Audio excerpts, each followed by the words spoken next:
सफारतकारों ने श्रीनगर और जम्मू में समाज के मुख्तलिफ तबकों से ताल्लुक़ रखने वाले नुमाइंदों के साथ मुलाकातें की। वो बाद सहाफ़ियों से भी मिले।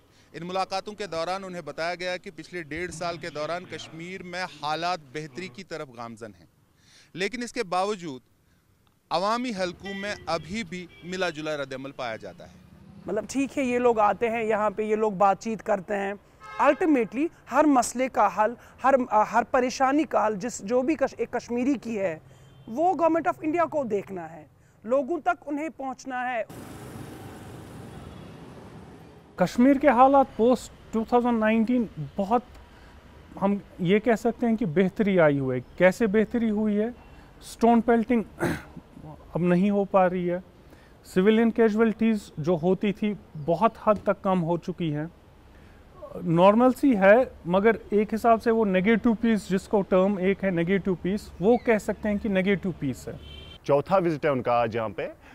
उनके हिसाब से मुझे लगता है कि फैक्चुअल रिपोर्ट नहीं पहुँच पा रही है, असली अथॉरिटीज़ तक फैक्चुअल रिपोर्ट नहीं पहुँच पा रही है, क्योंकि यहाँ के नौजवान जो उनमें एक खौफ है।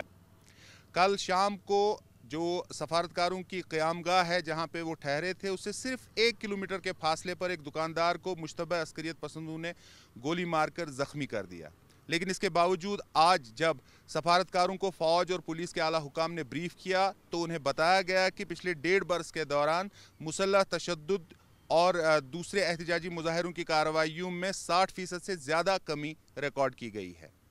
जहां एक तरफ हुकूमत का दावा है कि यहां पर हालात बदल रहे हैं, दूसरी तरफ बाज़ लोगों को शिकायत हैं कि पाबंदियों, कदगनों और गिरफ्तारियों की वजह से खौफ का माहौल है। लेकिन इसके बावजूद सभी तबकों में ये मुतालबा जोर पकड़ता जा रहा है कि भारत और पाकिस्तान के दरमियान मफाहमत का सिलसिला फिर से शुरू हो जाना चाहिए और मसले कश्मीर का हल बातचीत के जरिए दरियाफ्त किया जाना चाहिए। रियाज मसरूर, BBC न्यूज़, श्रीनगर।